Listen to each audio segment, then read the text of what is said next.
বিসমিল্লাহির রহমানির রহিম। আসসালামু আলাইকুম এভরিওয়ান। সবাই কেমন আছেন? আশা করছি আল্লাহর রহমতে সবাই ভালো আছেন। গত 2-3 মাসে আমরা অনেক জায়গায় ঘুরতে গিয়েছিলাম, তো সবগুলো আমি একসাথে আপনাদের সাথে শেয়ার করছি। আর কিছু কথা আমি আপনাদের সাথে শেয়ার করব। তো আমরা বাংলাদেশ থেকে যারাই উমরা বা হজ করতে যাই, আমাদের ইচ্ছা থাকে যে ওখানে গিয়ে আমরা দান সদকা করব, কারণ ওখানে আপনি এক টাকা দান করলে 1 লাখ টাকা বা 1 লাখ নেকি পাওয়ার মতন সওয়াব পাবেন।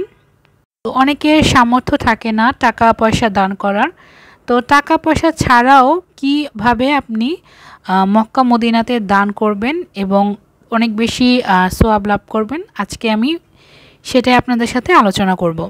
মক্কা মদিনাতে আপনি প্রথমে যে কাজটি করতে পারেন সেটা হচ্ছে জমজমের পানি বিলাতে পারেন। অনেক বৃদ্ধ বা বাচ্চারা থাকে যারা পানি নিয়ে আসতে পারে না, আপনি চাইলে গ্লাসে করে, ওখানে প্রচুর গ্লাস অ্যাভেলেবেল আছে, গ্লাসে করে পানি দিতে পারেন। হযরত মুহাম্মদ সাল্লাল্লাহু আলাইহি ওয়াসাল্লাম বলেছেন, সর্বোচ্চ দান হচ্ছে মানুষকে পানি খাওয়ানো। পরে আপনি যেটা করতে পারেন সেটা হচ্ছে আপনি খেজুর দিতে পারেন বা বাচ্চাদেরকে চকলেট দিতে পারেন। 3 নম্বর যে কাজটি আপনি করবেন সেটা হচ্ছে, অনেকেই খেজুর খেয়ে খেজুরের বিচি ফ্লোরে ফেলে রাখে। সেক্ষেত্রে যারা তাওয়াফ করতে যায় তাদের কিন্তু অনেক বেশি অসুবিধা হয়। আপনি যে কাজটি করবেন, খেজুরের বিচিগুলো কালেক্ট করে বা টিস্যু বা ময়লা কিছু কালেক্ট করে ডাস্টবিনে ফেলে দিতে পারেন। তো ওখানে আমরা কিন্তু এই কাজটি করেছিলাম। তো মাশাআল্লাহ, অন্তরে কিন্তু অনেক সুখ পাওয়া যায় এই কাজটির মাধ্যমে। এরপর যে কাজটি করতে পারেন, মক্কা মদিনাতে কিন্তু প্রচুর পরিমাণে চেয়ার দান করে মানুষ, কারণ অনেকেই আছে যারা বসে নামাজ পড়তে পারে না। আপনি চাইলে চেয়ার দান করে দিতে পারেন, অথবা আপনি চেয়ারগুলোকে জায়গা মতন রেখে দিতে পারেন। এর ফলে আপনার তো সওয়াব হবেই, ওখানকার যে ভলান্টিয়ার আছে তাদেরও একটু উপকার হবে। এরপরে 4 নম্বর যে কাজটি আপনি করতে পারেন তা হচ্ছে কাউকে সাহায্য করা।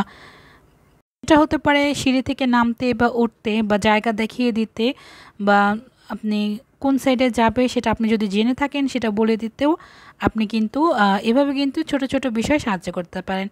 আমরা কিন্তু বাচ্চাদেরকে কুলে নিয়েছি, বাচ্চাদের মাদেরকে সাহায্য করেছি দুধ বানাতে, এবং বাচ্চাদের সাথে খেলেছি, অনেক কাজে কিন্তু সাহায্য করেছি সবাইকে, এমনকি চুল কাটতেও সাহায্য করেছি। 5 নম্বর যে কাজটি আপনি করবেন সেটা হচ্ছে অবশ্যই মানুষের সাথে ভালো ব্যবহার করবেন এবং হাসি মুখে কথা বলবেন। এটা হচ্ছে অন্যতম দান। 6 নম্বর কাজটি হলো, আপনি চাইলে কোরআন শরীফ দান করতে পারেন। সেক্ষেত্রে কিন্তু অবশ্যই সবুজ রঙের কোরআন শরীফ হতে হবে, আপনি যেটা ইচ্ছা সেটা কিন্তু দান করতে পারবেন না। এবং লাস্ট আমি যেটা বলবো আপনাকে, সর্বোচ্চ দান আমি মনে করব বেশি বেশি কোরআন তিলাওয়াত করা এবং আল্লাহকে জিকির করা। এটা আল্লাহ রাব্বুল আলামিন অনেক বেশি পছন্দ করে থাকেন।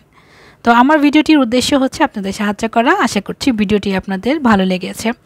তো সবাই ভালো থাকবেন। আল্লাহ হাফেজ।